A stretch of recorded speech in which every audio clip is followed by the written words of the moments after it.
چوتھے دن سب لوگوں کو فوجی وردیاں فراہم کر دی گئیں۔ یہ ابتدائی عرصہ جسمانی ورزشوں، اچھل کود اور پریڈ کے قواعد کی تربیت میں صرف ہونا تھا۔ اس دوران کیتھی اور جولیا کے دیدار بھی ہوئے۔ ویسے تو وہاں اور بھی لڑکیاں کام کرتی تھیں، جن میں لیفٹیننٹ ڈی میلو کو قدرت نے بے پناہ حسن سے نوازا تھا، مگر سبھی اتنے رکھ رکھاؤ سے کام لیتی تھی کہ کسی کو پیش دستی کی ہمت نہ ہو سکتی تھی۔ البتہ کیتھی اور جولیا کا انداز مختلف تھا۔ وہ مردوں کو ایسی مسکراتی اور چیلنج کرتی ہوئی آنکھوں سے دیکھتی تھی جیسے کہہ رہی ہوں کہ ہمت ہو تو ہمیں زیر کر کے دکھاؤ۔ وہ دونوں ہی GT4 کے سویلین عملے سے متعلق تھے اور انہوں نے اپنی مخصوص یونیفارم میں قطع و برید کر کے جسمانی زاویوں کی تسلی بخش نمائش کا خاصا انتظام کر لیا تھا۔ ان کے جسم ہر وقت تیز اور بھڑکا دینے والی خوشبو میں بسے رہتے تھے، اور وہ جدھر سے گزر جاتی تھی لوگ دیر تک فضا میں اونٹ کی طرح گردن اٹھائے گہرے گہرے سانس لیتے رہتے تھے۔ 5ویں شام میں ڈرل وغیرہ سے فارغ ہو کر آیا تو پتہ چلا کہ کسی وجہ سے GT4 میں پانی لانے والا کارواں نہیں پہنچا، لہٰذا میں نہانے کا ارادہ ترک کر کے 2 لڑکوں کے ساتھ چہل قدمی کے لیے نکل گیا۔ گھومتے گھامتے ہم لوگ خاصی دور ویران ریتیلے علاقے میں نکل گئے، اور سورج ڈوبنے کے بعد جب ہم واپس روانہ ہوئے تو راستے میں ایک جگہ ایک جیپ کا حوالہ نظر آیا۔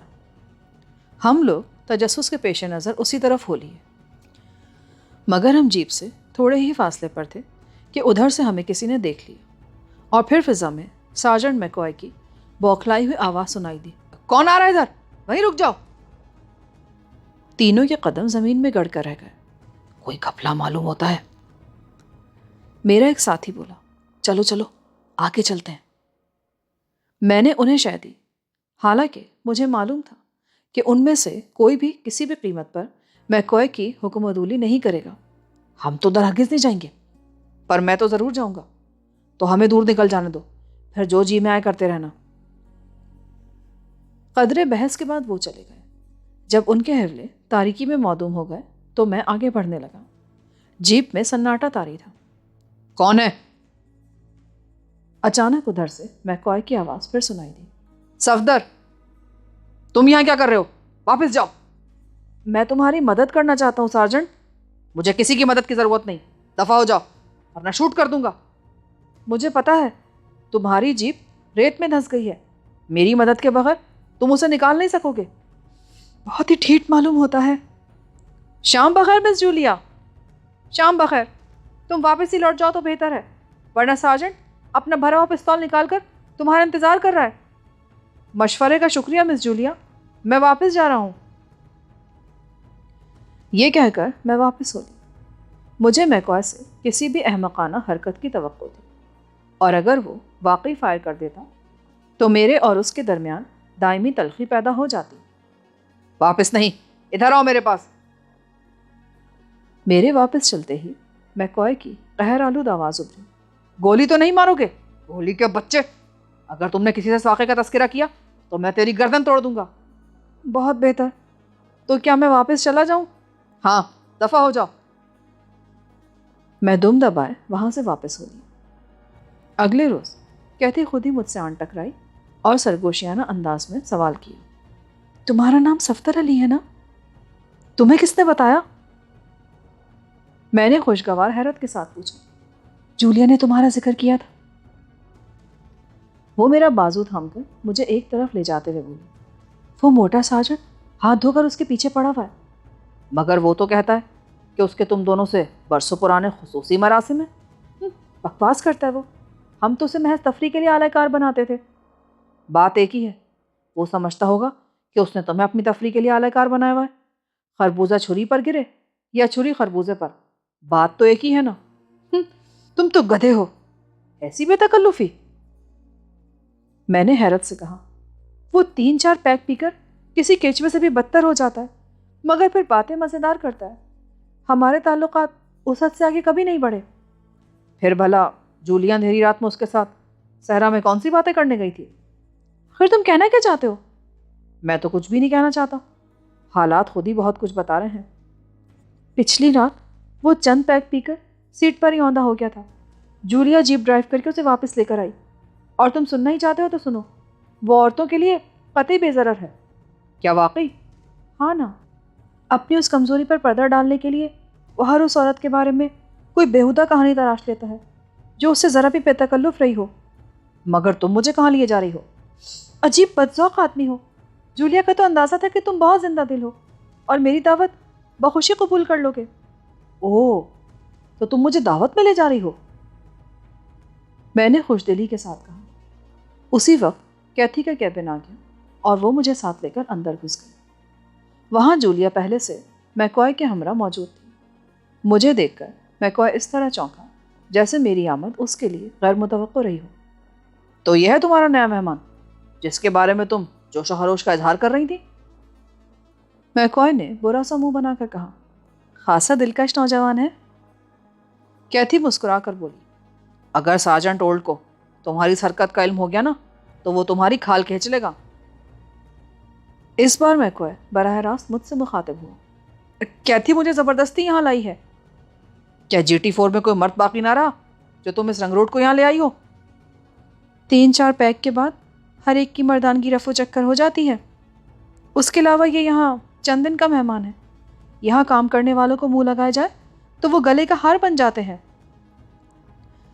کیتھی کا تبصرہ سن کر میکوائے کا چہرہ اتر گیا اور اس نے فوراً ہی خاموشی سادھ لی۔ پھر وہاں شراب کا دور شروع ہوا۔ ہم چاروں کی رفتار خاصی سست تھی۔ میکوائے نے دوسرے پیک میں چہکنا شروع کر دیا۔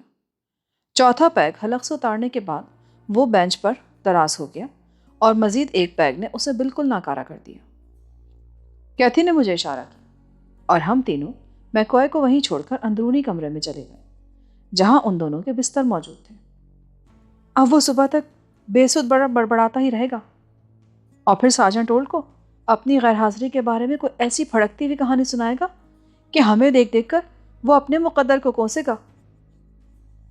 کیتھی خوابگاہ میں نیا گلاس تیار کرتے ہوئے بولی۔ پھر وہاں خوردنوش کا دور چلا اور سرور کے عالم میں وہ دونوں لڑکیاں تیزی کے ساتھ مجھ سے بے تکلف ہوتی چلی گئیں، مگر انہوں نے حد سے زیادہ بڑھنے کی کوشش نہیں کی۔ صبح 4 بجے جب جولیا سو گئی تو کیتھی جامے سے باہر ہو گئی۔ اس کی تشنگی دیکھ کر مجھے اندازہ ہوا کہ وہ آزاد خیال ضرور تھی، مگر اتنی بے رارو نہیں تھی جتنا کہ اس کا شوہرہ تھا۔ اگر وہ اسی قدر رنگین مزاج ہوتی تو میرے ساتھ اس کے رویے میں ایسی بے ساختگی اور بے قراری نہ ہوتی۔ GT4 میں اپنی دانش میں نے ایک بہت بڑی کامیابی حاصل کر لی تھی، مگر مجھے اس کا شاخسانہ یوں ادا کرنا پڑا کہ میرے وہاں قیام کی مدت مختصر ترین کر دی گئی۔ ابتدائی پروگرام کے مطابق مجھے آخری گروپ کے ساتھ کسی نامعلوم منزل کی طرف روانہ ہونا تھا، مگر کیتھی کو جیت لینے کے فوراً بعد ہی میرا نام پہلے گروپ میں شامل کر دیا گیا۔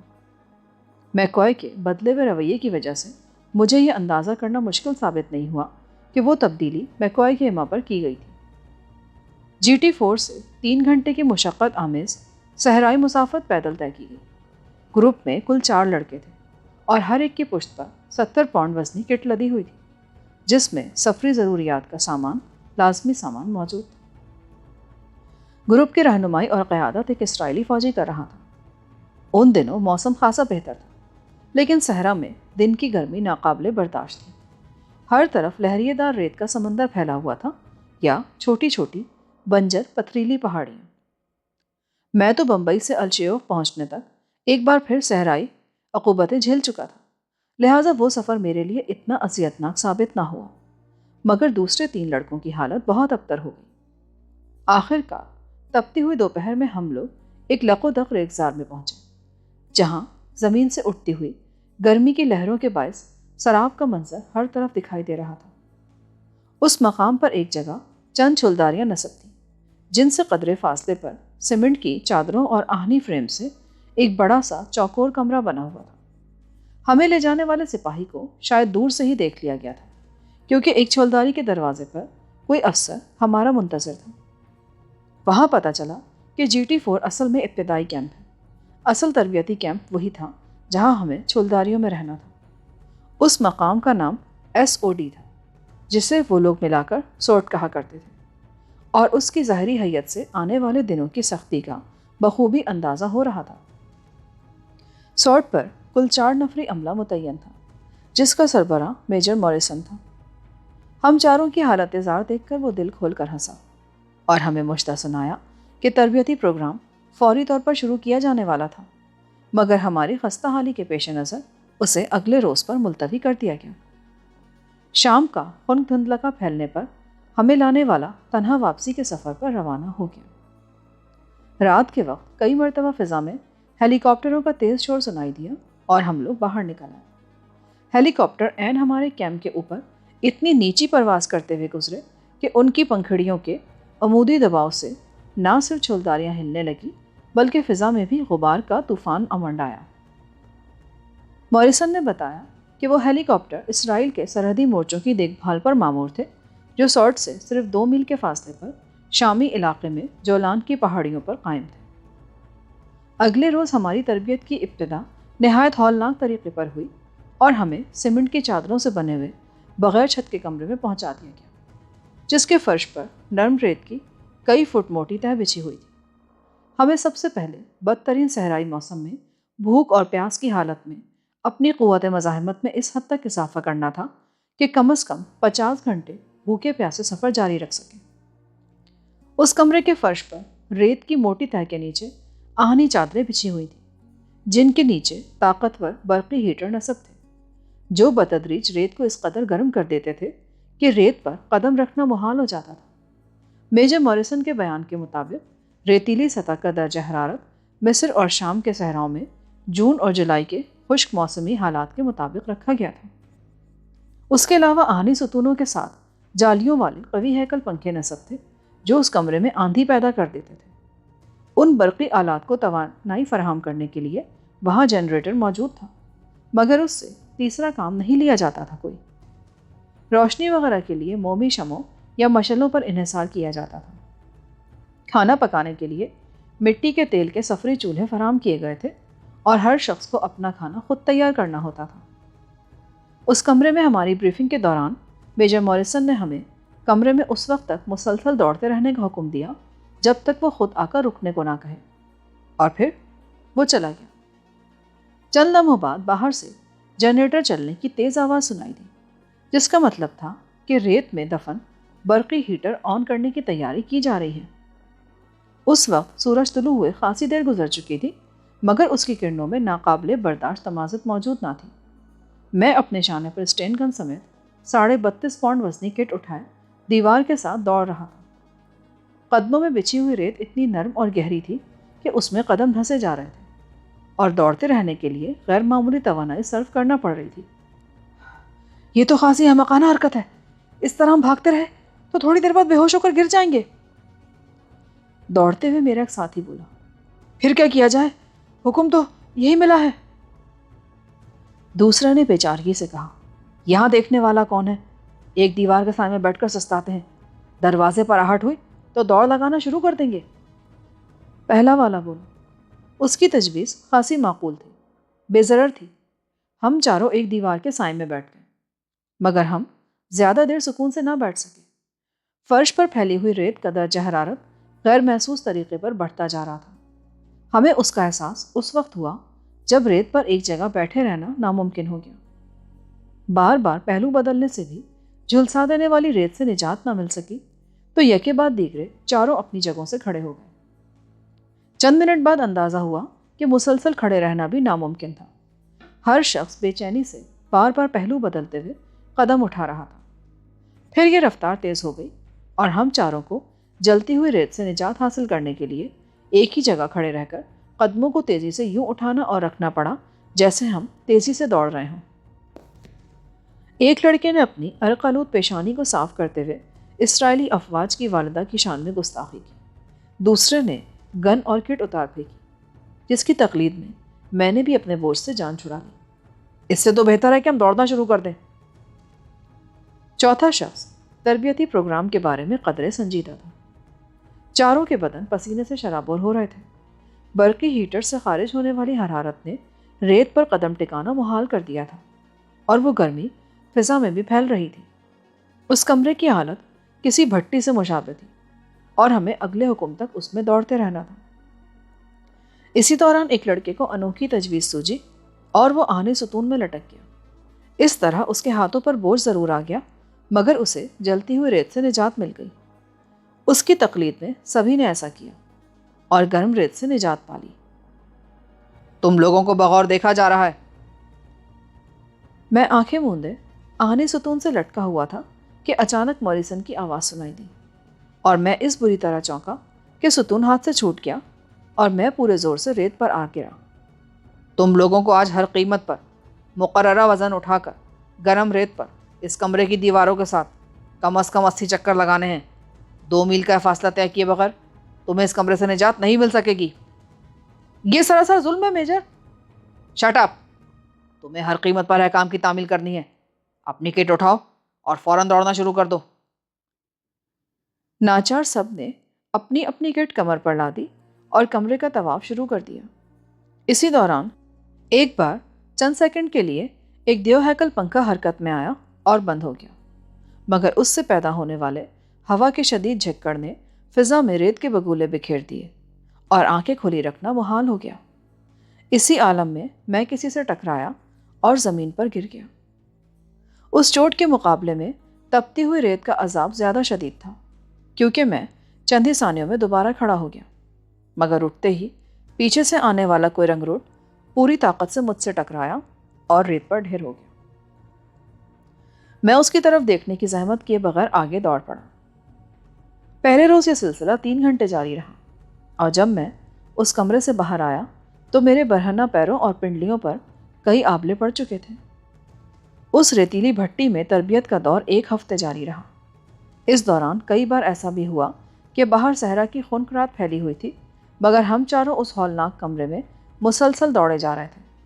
ہم لوگوں نے کئی بار اس کمرے میں نصب کیمرہ تلاش کرنے کی بھی کوشش کی، جس کی مدد سے موریسن کمانڈ کیبن میں بیٹھا ہماری پریشان حالی سے لطف اندوز ہوتا تھا، مگر ہماری یہ کوششیں بے سود رہیں۔ پہلا ہفتہ گزرنے کے بعد GT4 سے دوسرا قافلہ آن پہنچا اور ہمیں اس کمرے سے نجات مل گئی۔ تربیت کا دوسرا دور ہلکے آتشی اسلحے کی تیاری اور استعمال سے متعلق تھا۔ GT4 سے آنے والے بد نصیب باری باری اس عقوبت کدے کا مزہ چکھتے رہے، اور جس دن آخری گروپ فارغ ہونے والا تھا، ہیلی کاپٹروں کے ذریعے 40 کڑیل اور سخت جان فوجی سورڈ میں اتارے گئے۔ بعد میں سامان بردار ہیلی کاپٹروں سے خیموں اور اسلحہ سمیت بہت سا سامان بھی اتارا گیا، اور یوں وادی دور تک آباد ہو گئی۔ اگلے روز سے اجتماعی تربیت کا آغاز ہوا، اور نشانہ بازی، خنجر زنی سے لے کر رکاوٹیں عبور کرنے تک ہر چیز کی عملی تربیت دی جانے لگی۔ وہ تربیت بہت دشوار اور خطرناک تھی۔ آنے والے دنوں میں 3 لڑکے بری طرح زخمی ہوئے۔ ایک کی داہنی پنڈلی کی ہڈی خندق میں پیر پڑنے کے باعث ٹوٹ گئی، دوسرے کے پیٹ میں گولی اتر گئی، اور تیسرا ہتھیار چھیننے کی مشق کے دوران اپنے انسٹرکٹر کے خنجر سے پوری کلائی پر گہرا زخم کھا بیٹھا تھا۔ معمولی زخموں پر فیلڈ پر ہی طبی امداد بہم پہنچا دی جاتی تھی، مگر شدید زخمی ہونے والوں کو ہیلی کاپٹر طلب کر کے قریبی فوجی اسپتالوں میں بھیج دیا گیا۔ 2 لڑکے تو جلد ہی صحت یاب ہو کر ہم سے آن ملے، البتہ پیٹ میں گولی کھانے والے کے بارے میں پتہ چلا کہ وہ پوری توجہ کے باوجود جان پر نہ ہو سکا۔ ایک شخص کی موت نے ہر ایک کو سنجیدہ ہو جانے پر مجبور کر دیا، اور اس تربیت کے بارے میں لوگ توجہ سے کام لینے لگے، کیونکہ موریسن کے بتا چکا تھا کہ سورڈ پہنچنے والے یا تو جانباز گوریلے بن کر واپس لوٹتے ہیں یا ان کا کوئی سراغ نہیں ملتا۔ ابتدا میں موریسن کے ان الفاظ کو ہر ایک نے ایک کھوکھلی دھمکی سے تعبیر کیا تھا، لیکن بعد کے سنگ دلانہ مظاہرے نے موریسن کے الفاظ کی اہمیت کو ثابت کر دیا۔ جنگی ہتھیاروں کی وسیع مشقیں شروع ہونے کے ساتھ ہی ہیلی کاپٹروں کے ذریعے رسد اور ہتھیاروں کی فراہمی کا تسلسل قائم ہو گیا تھا۔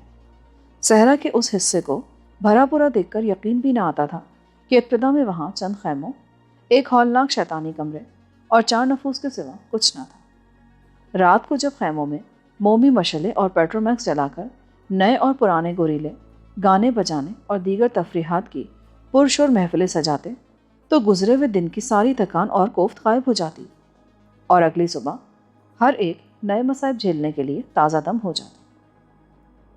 پھر ایک رات سورڈ میں قیامت سی آ گئی۔ اس وقت رات کے 2:30-3 بجے کا عمل تھا۔ سب لوگ تھکن سے نڈھال اپنے اپنے ٹھکانوں میں دب کے بے خبر سو رہے تھے۔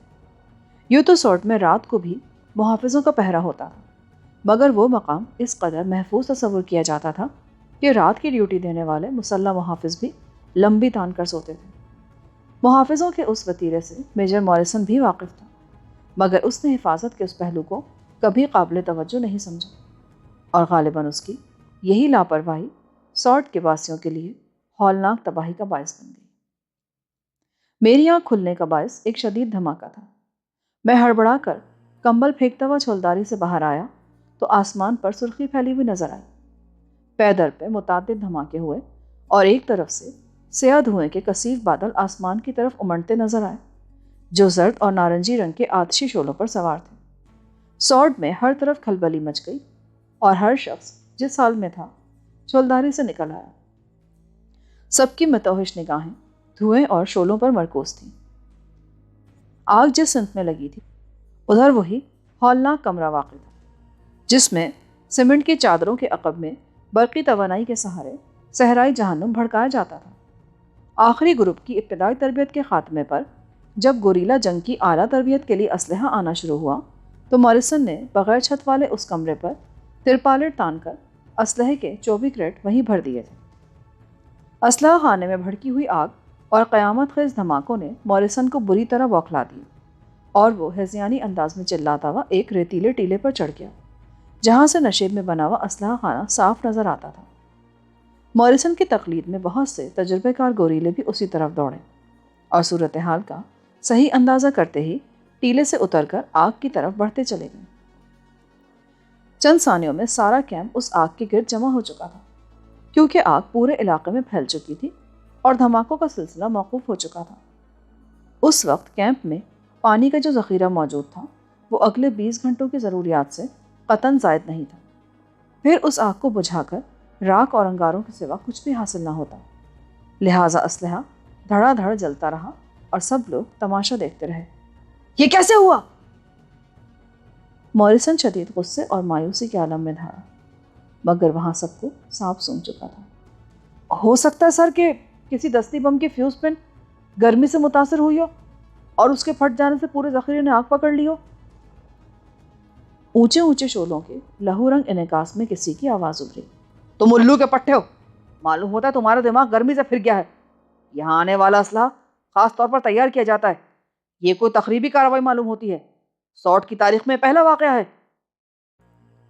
موریسن کے ان الفاظ نے وہاں سنسنی پھیلا دی، اور بیک وقت بہت سے لوگ ایک دوسرے سے سرگوشیاں کرنے لگے۔ ہر شخص کی زبان پر فلسطینی حریت پسندوں کا نام تھا۔ وہ لوگ اس بات پر حیران تھے کہ شامی علاقے سے اسرائیلی مورچے عبور کر کے فلسطینی سارٹ تک کس طرح پہنچے، جبکہ وہ کیمپ اسرائیلی مورچوں اور GT4 کے درمیان واقع ہونے کی وجہ سے بہت محفوظ سمجھا جاتا تھا۔ یہ تماشا چھوڑو اور سرچ لائٹیں لے کر ہر طرف پھیل جاؤ۔ آہستہ آہستہ موریسن کا دماغ کام کرنے لگا۔ اگر کچھ تخریب کار یہاں گھسنے میں کامیاب ہوئے تھے تو اب تک وہ زیادہ دور نہیں نکل سکے ہوں گے۔ یہ بہت غنیمت تھا کہ تمام خیمے اس اسلحہ خانے سے کافی دور واقع تھے، ورنہ وہاں بھڑکنے والی آگ ہر چیز کو اپنی لپیٹ میں لے چکی ہوتی۔ موریسن کا حکم پاتے ہی سب لوگ سولداریوں کی طرف واپس ہوئے، اور تھوڑی ہی دیر میں فوجی پارٹیاں ہر طرف پھیل گئیں۔ موریسن نے وائرلیس پر اپنے متعلقہ کمانڈر کو اس پراسرار واقعے کی اطلاع دے دی، جس کے نتیجے میں تھوڑی ہی دیر بعد 3 ہیلی کاپٹرز چنگھاڑتے ہوئے اس علاقے میں منڈلانے لگے۔ ان کی تیز سرچ لائٹ سے دور دور تک صحرا میں روشنی پھیل گئی تھی۔ ہیلی کاپٹروں نے تھوڑی ہی دیر میں بہت کم بلندی سے چپا چپا چھان مارا، مگر وہاں کوئی مشکوک فرد یا نشان تلاش نہ کر سکے۔ ان کے لوٹ جانے کے بعد بھی کیمپ کی جماعتیں علاقے کی تلاشی میں مصروف رہیں، مگر سورج طلوع ہونے کے بعد بھی وہاں کوئی کامیابی نہ حاصل ہو سکی، اور یوں تھک ہار کر سب واپس آ گئے۔ اس حادثے پر جہاں ہر آدمی پریشان اور مضطرب تھا، وہاں مجھے دلی مسرت کا احساس ہو رہا تھا۔ اسی کے ساتھ مجھے فلسطینی افواج آزادی کے اسرائیلی گروپ کا رہنما محمود شدت سے یاد آ رہا تھا۔ مجھے تل ابیب سے نکلے 7 ہفتے گزر چکے تھے۔ اس دوران میں بیرونی دنیا سے میرا کوئی رابطہ نہیں رہا تھا۔ میری جملہ معلومات اور مشاغل کا محور GT4 یا پھر سارٹ تھا۔ میں محمود کے بارے میں جتنا سوچتا رہا، اسی قدر میری بے چینی میں اضافہ ہوتا چلا گیا۔ وہ نہ جانے کہاں اور کس حال میں تھا۔ ماریا کے ساتھ اس کا رابطہ کس حد تک برقرار تھا، بن حیان کے بارے میں وہ کیا منصوبہ بندی کر رہا تھا، اور سب سے بڑھ کر یہ کہ اسرائیل سے میرے اخراج کے لیے اس نے کیا فیصلہ کیا تھا؟ ان سوالات پر میرے مستقبل کا تمام تر دار و مدار تھا۔ اسرائیل میں رہتے ہوئے میں دن بدن یہودی سرگرمیوں میں ملوث ہوتا جا رہا تھا۔ اپنی احتیاطی تدابیر کی وجہ سے میں نے خود کو اسرائیلی حکام کی نظروں میں شبہات سے بالا تر ثابت کر دیا تھا، لیکن اب روز بروز میرے دل میں یہ روح فرسا احساس جڑ پکڑتا جا رہا تھا کہ میرا مقدر اسرائیلی حکام کے مزاج سے وابستہ ہو کر رہ گیا ہے۔ لے دے کے ایک آخری امید یہی نظر آتی تھی کہ گوریلا تربیت کے خاتمے پر مجھے اسرائیلی سرحدوں سے باہر کسی مشن پر بھیجا جائے اور میں وہاں روپوشی اختیار کر لوں۔ اس روز سوٹ کی فضا پر ماتمی خاموشی طاری تھی۔ ہر شخص اعصابی کشیدگی اور الجھن کا شکار نظر آ رہا تھا، اور میجر موریسن نے 2 روز کے لیے ساری تربیتی مشقیں موقوف کر دی تھی۔ تربیت کے لیے آئے ہوئے لڑکے اس غیر متوقع چھٹی پر بہت خوش تھے، مگر اپنے افسروں کے ورمالود چہرے دیکھ کر اپنی خوشی کا گلا گھونٹنے پر مجبور تھے۔ دوپہر کے وقت سوٹ کے شمال مشرقی علاقے سے مشین گنوں کی فائرنگ اور ہلکی توپوں کی گولہ باری کی گونج سنائی تھی، جو تسلسل کے ساتھ شدت اختیار کرتی جا رہی تھی۔ سینئر فوجیوں نے وہ آوازیں سنتے ہی رائے دی کہ شامی سرحدوں پر جھڑپوں کا سلسلہ شروع ہو چکا ہے۔ ان کو یقین تھا کہ اس تصادم کا آغاز ان کے فوجیوں نے سوٹ میں ممکنہ تخریب کاری کا انتقام لینے کے لیے کیا ہوگا، اور شامیوں کو بے خبری میں خاصا بھاری جانی اور مالی نقصان اٹھانا پڑے گا۔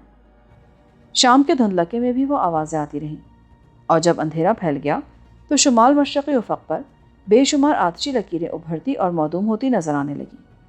کیمپ سے دور چھڑی ہوئی جنگ کا اندھیری رات کا سما اس محفوظ فاصلے سے بڑا دل فریب اور حسین نظر آ رہا تھا۔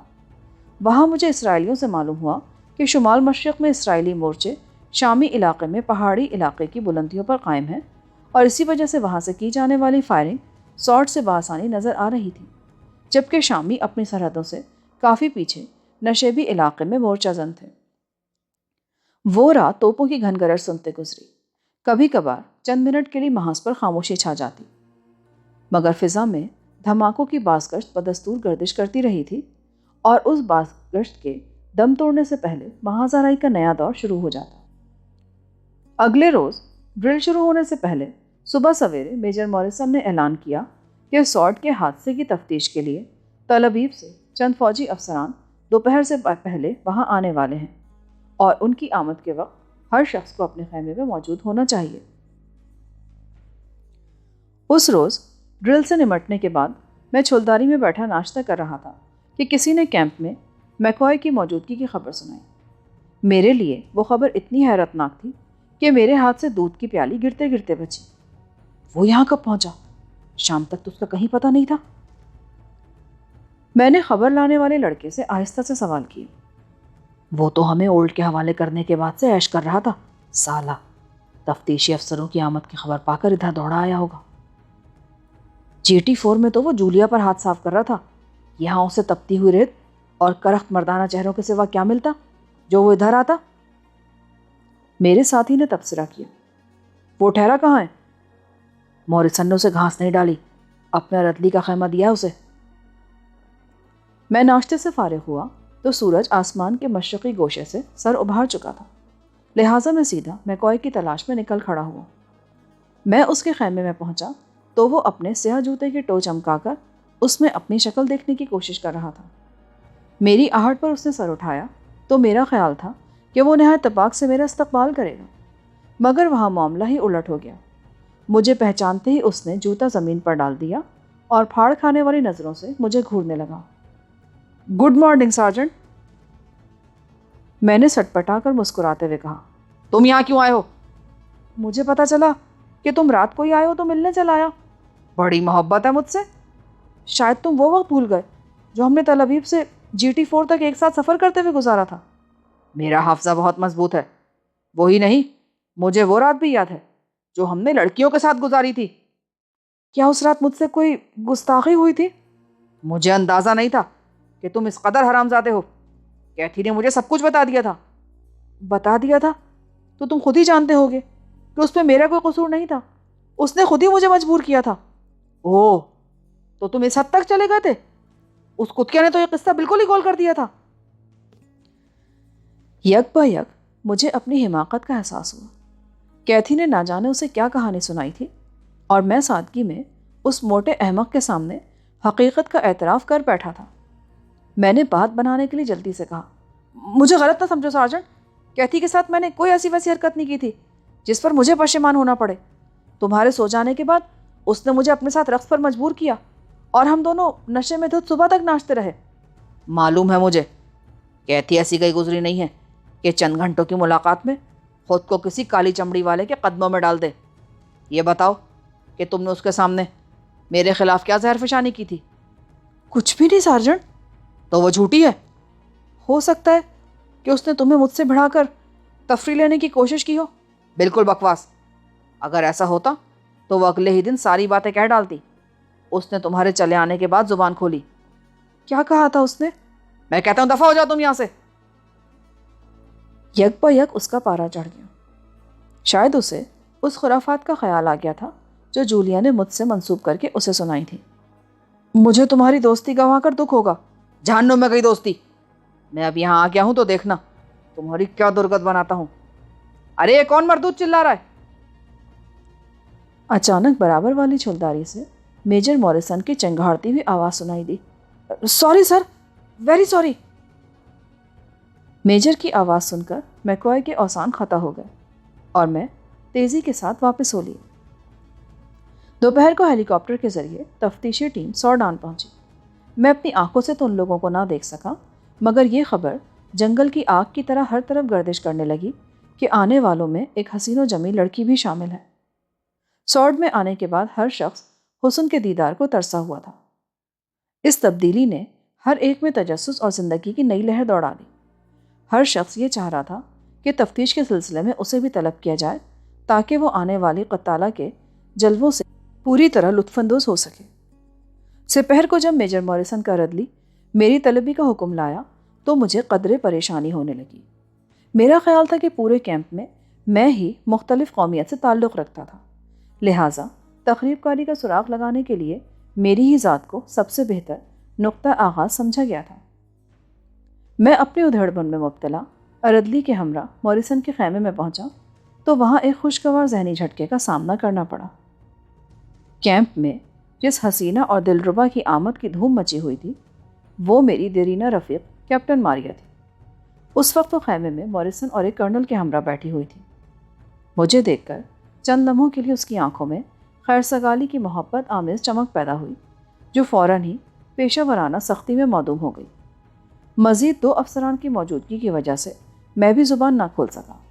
بس نگاہوں ہی نگاہوں میں پیغامات کا مختصر سا تبادلہ ہوا اور پھر میں موریسن کی ہدایت پر کرنل کے سامنے پڑے ہوئے ایک چوبی کریٹ پر بیٹھ گیا۔